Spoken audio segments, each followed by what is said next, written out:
Okay, hello and welcome to another episode of the Revenue Revolution podcast, sponsored by Jointflows. Today we are joined by Freddie Banks.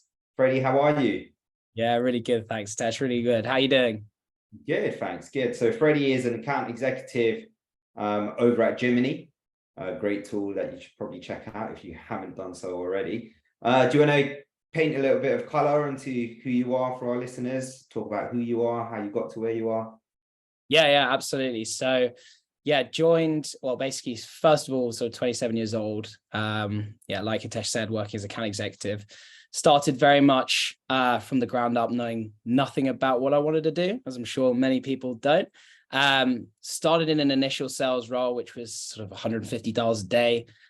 Couldn't do that. So I moved into something I liked, which was like data analytics a little bit.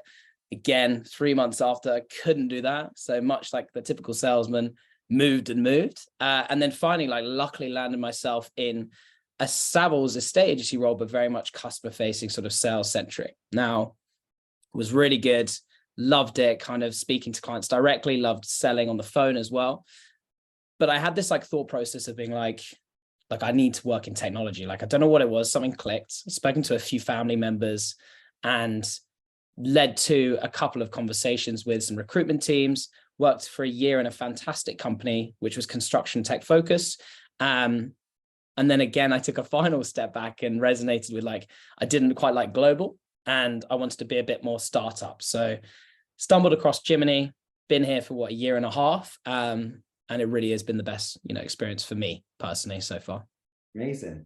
And it's interesting you say that your preference was more startup, obviously based on your experiences before Jiminny. It wasn't very startup orientated, if I'm not wrong. Mick and myself are very similar to that. We prefer a startup environment. What is it about that startup environment that appeals to you? Yeah, I think there was just a couple of things. What I noticed from the kind of exchange from when I was in a state agency to that construction tech firm, that was kind of the first step, both quite global. But it was very much micromanagement at its strongest point. I was very much being looked at everything I did. Even when I hit the number, you still got to continue, which of course I loved, but it was very much always getting emailed, push further. And it taught me a lot, right? It made me I'm sure, a better salesman in the long term. But I realized it wasn't quite for me. I felt uncomfortable. I didn't want to sometimes come to work. So moving to that sort of slightly less of a size, but still a global company, I just kind of started to had the similar situation a little bit. Micromanagement was still there. But I really liked the areas of autonomy, starting to get more transparency over the different roles within the business, starting to work alongside, customer success teams, for example, starting to work with, leadership teams a lot more closely, starting to basically design my own process in many ways within this big business. But that's what I really loved. And I probably wasn't quite getting my ideas quite put across, what I wanted to do for the team. And then when I came into Jiminny, that was almost a complete different environment, just because that startup feel, you basically have full scope of speaking to everyone within every team. You get a wider knowledge base. And I think knowledge is such power, knowing what every single role does within the business, helps you not only sell to people, right? Because you know how the whole platform works and how the team works, but also it just means you have a very good relationship with the whole team. I think that's really essential. Yeah. And Freddie, you get to experience probably the best leadership in SaaS in the UK and maybe in Europe with the Laveries. What is it like to work with such talented and gifted and they literally care about people? I think the team they've built around them is just incredible. What is it like working closely with them? Amazing. I think they both provide such they're so different in so many ways in the way that they help the team, but they're so similar with their overarching goal to really make, Jiminny the best it can be, right? Shelley's really got that friendly, I guess, quite focused feel to her. She very much has structure around how she's going to build Jiminny and what she's done, in the past. I think what I need to touch on is Tom and Shelley have dealt with it from the ground up. They haven't sort of stumbled across the idea, built it out, and it suddenly imploded to be this fantastic product. It's really they've come from the bottom of sales. They come from an SDR. They've gone to the account executive. They've both been VPs at, Reward Gateway. And with that in mind, you can really feel the pain. You can tell that they feel the pains that you're going through.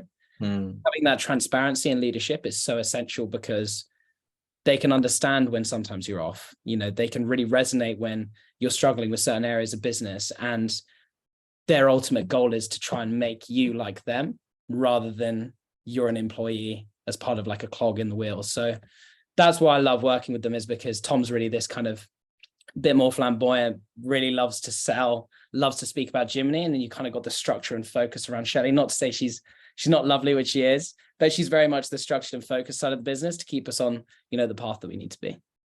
Yeah, I love that. That's very much all my best managers always told me, you don't work for me, I work for you. And so that's there's a bit of that going on there, which is great as well. So let's talk a little bit about the obvious elephant in the room, which is the change of the sales environment at the moment as well. It's a lot more competitive. How are you finding that at the moment? Like what kind of insights can you share in terms of what your experiences are currently? Yeah, absolutely. So like my current, from my experience of speaking to many companies, we very much deal with, to paint a picture, is kind of like SaaS software, sales for sales environment. And look, we're seeing multiple, I guess, close rates changing. If you're looking at percentages, opportunity creation falling slightly, market funnel, marketing teams really having to shift their focus on what they, need to do. And then from my own personal experiences, deal cycles are taking longer, right? And fundamentally, they've changed. How many stakeholders you need to get on board, who you're talking to. And I think a massive piece that I've really tried to work on recently is consultative and value-led approach to speaking with clients. I think it was so easy for me, not just Jiminny, but every business is out there. It was so easy for a company to come to you. You sell them the product, they're sold on it because they've already come in with the idea that they want to buy your platform. Now it's a lot more like companies reaching out to multiple, different competitors. The environment's a lot stronger, and you're really having to position the platform, your product, in a way that's going to benefit them. And if it doesn't, you have to be very much less assertive as you used to be, because I think they naturally will then be swayed away.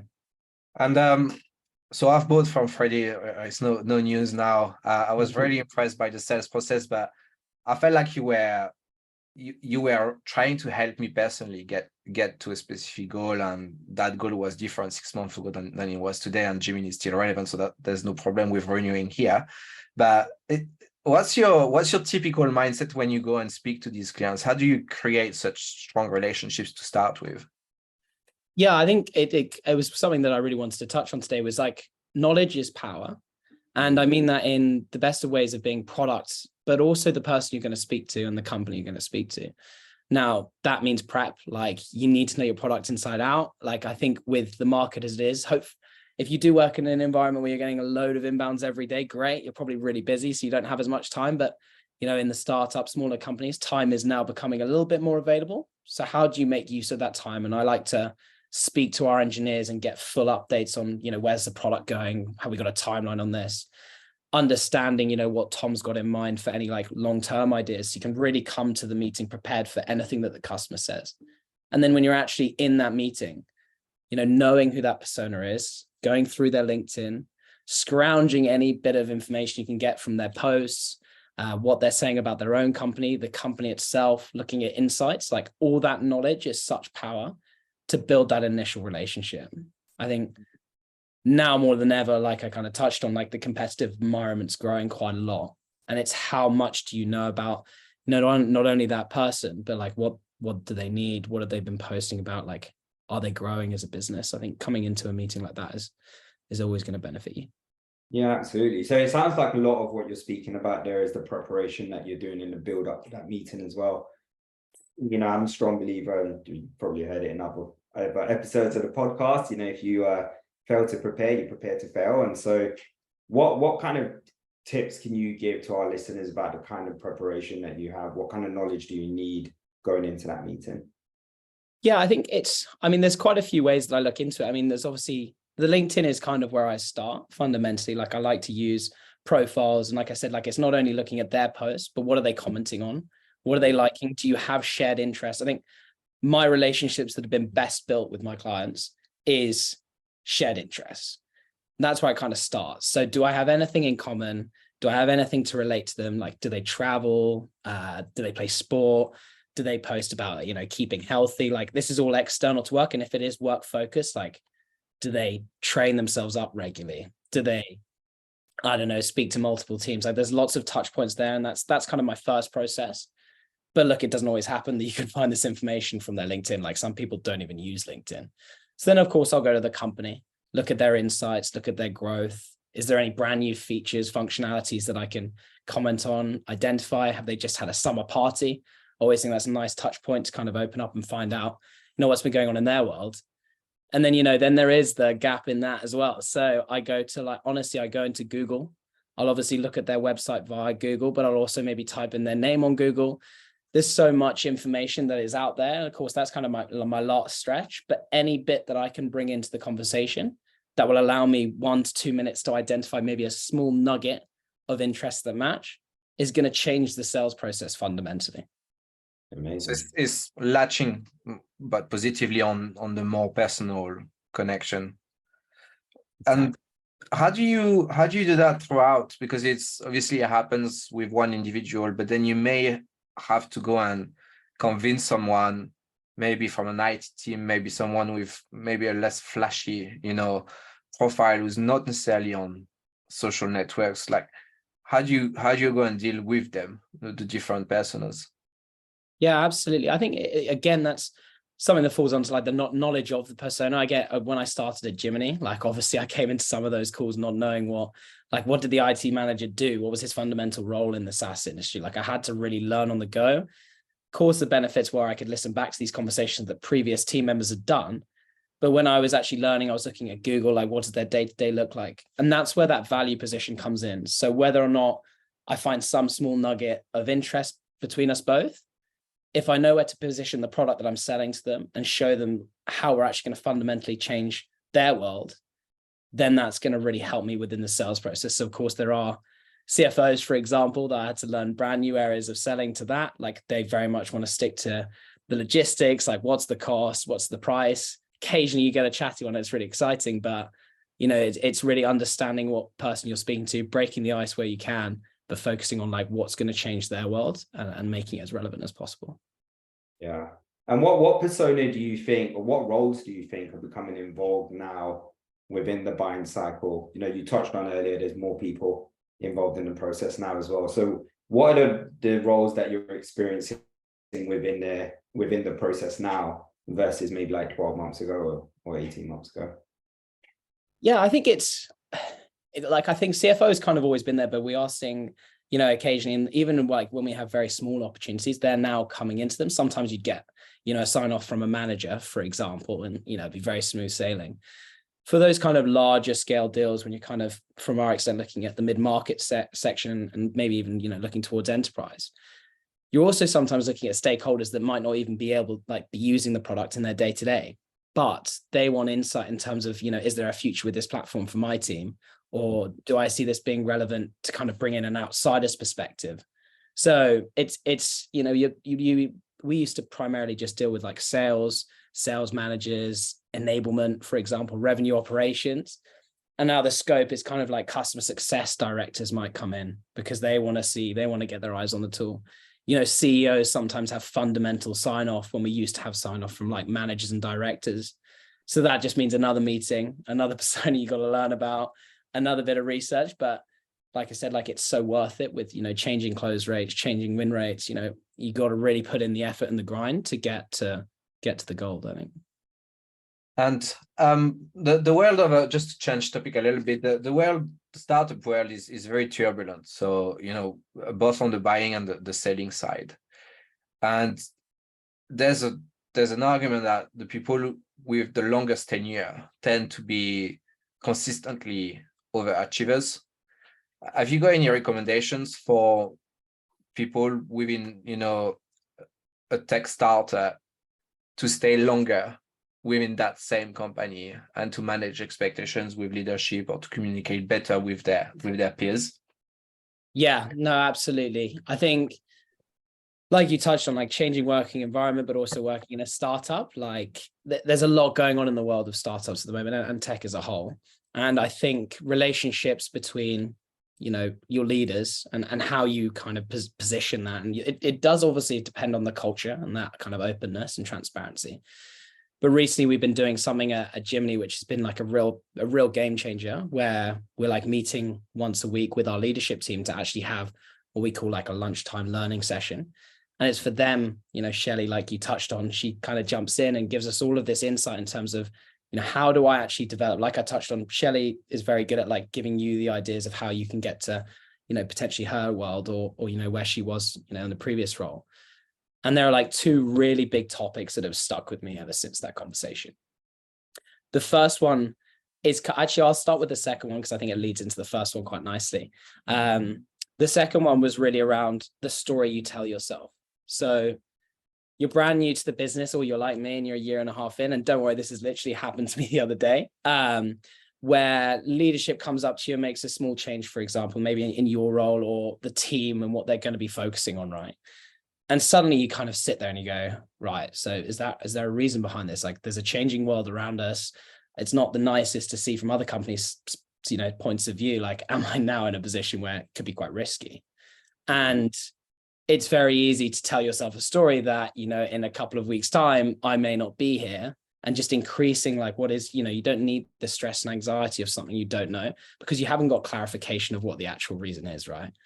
Like truly transparency. Like I had the exact same thing. I was sitting there and look, Jiminny is a very open environment and I wasn't being open. I was being this closed person, but I know that everyone can do it and you can close off and you're like, well, I'm just going to focus on the job at hand and hopefully I'll be here in a couple of weeks. However, luckily then I fully opened myself up to the team because it kind of got to a point where I was like, no, I don't feel like I'm doing that much wrong. Like I've got to confront someone about this.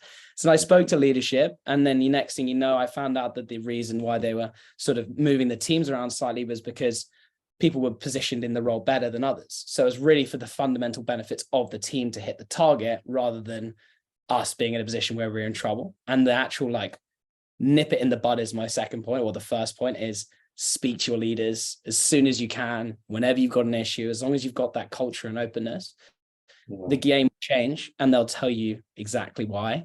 And hopefully it'll be positive. Yeah, I told you got the best leadership in the game, right? Having the possibility to even, expose your concerns to leadership I think is very rare.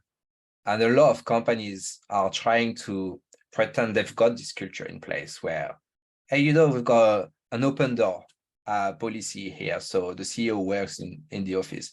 And actually you want to go to the CEO and you need to go through 6 PAs and the meeting is in 6 months' time. So you just don't have that to start with. So now, well done, and well done to actually putting yourself out as well, because it is quite scary, and you might find something out that you actually don't want to. Awesome. Is there any advice on how to phrase that to start with when you have to bring up a concern? Yeah, I mean, look, this is exactly why this lunch club was good, because we did role plays as well, right? Because it's not an easy conversation, and trust me, loads of people in our team got it not wrong, but you can't get it wrong, but like they positioned it because we had to act as leaders the completely wrong way. I think it's making sure that you clarify exactly what the issue is. I think it's so easy to beat around the bush with these conversations. Like you don't actually get to the root of where it's coming from. Let's, for example, say I was a bit worried I didn't hit target, for example, last month. You kind of go, oh, like I didn't create enough opportunity last month. Like I think I can really get there this month. And you kind of just want to focus in on like, I didn't hit my target. Slightly worried about like our meeting that's upcoming. Like, could you just please tell me what this is centered around? They'll be very transparent, hopefully, and be like, look, it isn't centered around that. I wanted to catch up about this opportunity. Like that's just one example where like a meeting that seems like it could be trouble is actually just a conversation you're having with your leader. I think it's just to be, it's kind of just to address the issue. I think that's my fundamental, like what we covered in those meetings was address it and address it clearly. Don't kind of be a bit clouded by what you kind of provide information on, basically. Yeah. And you speak a lot about culture and, how you've got a great culture over there, which is amazing. And I've been fortunate enough to be part of some great cultures as well. Also unfortunate to have been part of ones that are not so great also. What do you think goes into fostering an environment which creates a culture like this? Like what's important to you, what you experiencing over there? Yeah, I think always we're quite good where we are in terms of when anyone we stick to like our 7 values. And when anyone does something of those values, it gets put on something called we use the loop. So you mean the loop? Have you heard of it? No, what's the 7 values? Oh God, you've asked me on the spot. This is this is a harsh question. Should have done that. Let's move on. Yeah, we'll move on because on the spot, I don't know if I'll get there, but I'll be able to rattle them off in about 5 minutes. But like the benefit is you then get like this pop-up on Slack that says like, oh, Freddie's been open and this is what happened in the, in the process, or be trustworthy. Like there's so many. Don't use be trustworthy because I don't think that is one. This is what I mean, on the spot, I'm not ready for it. That's my fault. I shouldn't have asked that. But it is that visibility piece, like actually seeing, not only it coming from leadership when they tell you in one-to-ones, but sharing, whenever the values are felt and heard, from their teams. And even if it's from rep to rep, it's like that openness. I also think, it's having a leadership does help where they've gone through the processes. I personally feel, because I've done the previous companies, like sometimes they're lucky to be in that role, or sometimes you feel like, they've kind of been handed you and they don't really want to build a relationship. You're just another number. I think with the leadership that we have is very lucky, is because they felt it from the ground up. They really do feel like there's like an element of like a colleague nature. Like we have like a WhatsApp group, which we talk on, external to work. Like having that really like open communication, I think is so essential with leadership personally. I mean, I'm very lucky to have it, and I know that some businesses don't, but I think that does help build a culture where you can feel, comfortable to speak about anything, whether it's work or personal. Do you think that's the biggest factor for you, is the openness of leadership and the ability to be able to communicate with them? 100%. I think it just releases that, like I said, like you can build up in the sales world specifically, like stress and anxiety are like always, one of those things that kind of sits in the background and it can creep up on you quite quickly.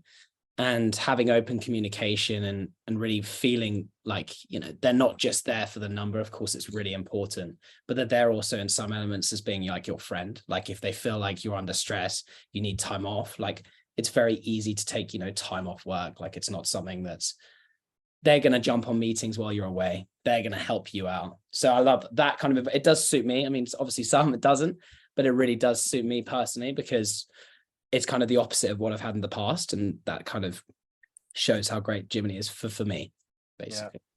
Yeah. And there's obviously the relationship with leadership, but there's, I'm sure, a lot going on between yourselves as well as colleagues. Like we speak to Becky, we speak to Nick, and it feels like there's real camaraderie between you within the team. Like, how do you nurture these relationships internally?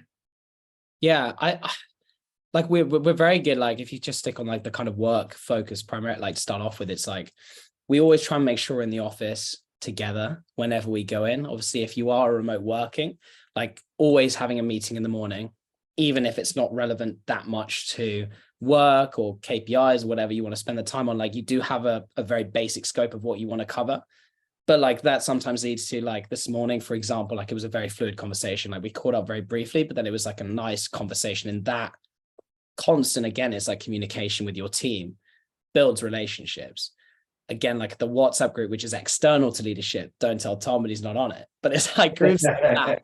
It's like groups like that, which builds like that camaraderie. Like you said, like you can text each other, be like, look, I'm like going to be 5 minutes late. Can you just jump on the call slightly earlier and just start speaking to the client, for example? And then like if you take it outside the work focus, is like trying to get organized, an occasional social, for example, just like whether it's going for drinks, doing something fun, learning more about the interests of those you work with. Like, I think that's such a key piece as well. That sometimes doesn't get the focus, and actually being like a little bit team focused too, rather than the whole company coming together. You go out for like a lunch, you go out for nice drinks. I think that's really important. Yeah, there's a strength around, I love going to the pub. The pub culture, if it's done right, I think it's very powerful for building relationships within the team outside of management, and they can do whatever they want, have their own little secrets, what happened in the weekend or after work days.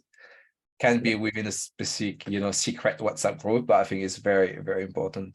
To be clear, the Revenue Revolution podcast doesn't encourage people to go to the pub if you don't want to. There are other ways of harboring good relationships with your colleagues as well outside of that.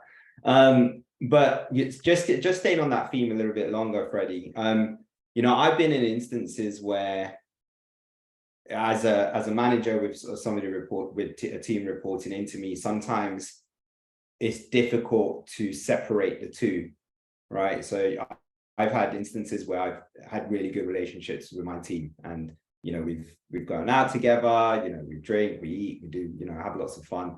But then there's instances where, the next day at work, maybe that professionalism isn't there. And they often, he's laughing because he knows what I'm talking about. It's almost not there, and it's almost like, hey, we're still in the pub, but we're not. How do you guys balance that? Yeah, but I mean, I think like it does like, you've got to make sure, again, this is kind of like hiring the right people for the role, I think, in some ways, or the culture fit. I think personally, like, I haven't really experienced it at Jiminny myself, but there have been instances in my previous companies where I've worked where someone comes in, they're still talking about the night before, they're kind of lackadaisical and being like, oh, I can't be bothered to work today. I was feeling it from last night, XYZ, whatever the excuse is. And I just think that comes down to that is kind of centered around the values. Like, you need to make sure that you come into work, just from my personal opinion, you come into work from day one and you have the focused mindset to get the job done, no matter what. Hopefully, no matter what state. I don't mean you're going to be like up the night, but like, no matter how you feel, like, you're there to work and get the job done. And so is everyone else. Like, I think it's having that mutual respect for everyone. I think respect is huge. Like, you've all gone out for drinks, you're all having a bit of fun, but the respect is you've all come in the next day and you're there to work as a team. And then that's just like mutual responsibility. Like, you've got to just make sure you're responsible for what you do. And that's sharing, the pains of the team, but also, working together so you can do that again. You don't want to be losing that. So it's important to keep the focus. Yeah, absolutely. And last question before the final question. So you moved from a different sector into tech, a different role, obviously different processes, and what I think is you're a very successful person. Like, you know how to build a relationship, you know how to sell. What was how did you get started? Like, how did you make sure that you had a successful ramp up? You learned as quickly as possible. Obviously, Jiminny helps with this, but from a mindset viewpoint, how do you set yourself up for success? Yeah, I think it's very much, I really did focus on that knowledge is power piece, if I'm truly honest. Like, I really did think, if I can come into Jiminny and within the first 2 weeks, 4 weeks, I mean, it's quite a big platform, so 4 weeks probably, if I could learn as much as I could about the platform and about what we did and how we helped, the value proposition, then over time I'd get better at the sales process. Like, it was something that I knew I'd get better at. I could work on that, and I'd be surrounded by other people who could do the sales process probably better than I could. But if I could learn the product inside out and know where each role sits within the business inside out, then I was going to almost be, I would then be level par with everyone in the sales team. Like, I would be on the same level, and that is exactly where I'd sit. And then I could get better at the sales process. So I think for me, if you're going into a new role, or you're about to join a business as a brand new sort of SDR, for example, like, the key and fundamental thing for me is like, knowledge is power. And then you can actually develop areas of, the process that you work in, customer success, sales, enablement, because you've got all of that, that background to really push forward to any customer that comes with you, comes with a question to you. Yeah. That's very logical as well. It makes a lot of sense. So as Mick said, that was the penultimate question, and the final question. There you go. You had to give his vocabulary out. Yeah, it's always the same question. What is your favorite memory in your career so far? Oh, it's a good question. My favorite memory so far is when we all went as a team for Jiminny this year for our annual sort of summit in Bulgaria. Nice. because like, first of all, like taking it from a personal perspective, like I'm a massive traveler. Like I love going to new places. Like it's a huge part of my life. It makes me happy. And going to Bulgaria was something that I never pitched myself doing, not in the, just in the short term, like maybe something that happened in the long term. And it got me to visit a brand new place. But also I think it was so great because again, this is something that I love as the startup environment was I got to meet everyone that I'd spoken to, like actually face to face in a very relaxed environment. And it was just really fun. It brought together so much information about what we were going to do in the future, like what was up and coming for Jiminny, but also like lots of games, lots of excitement, like surrounding, like building that team bonding. And I think that that's stuck with me the most over my career is how important it is to have, like I said, that communication and openness throughout the whole team. That's what builds retention. That's what keeps you in a company. Amazing. What a way to wrap up. Thank you, Freddie. Really appreciate it. So this has been the Revenue Revolution podcast, sponsored by Jointflows. Until next time, thank you very much, Freddie. Cheers. Thanks, Freddie. Bye. Bye.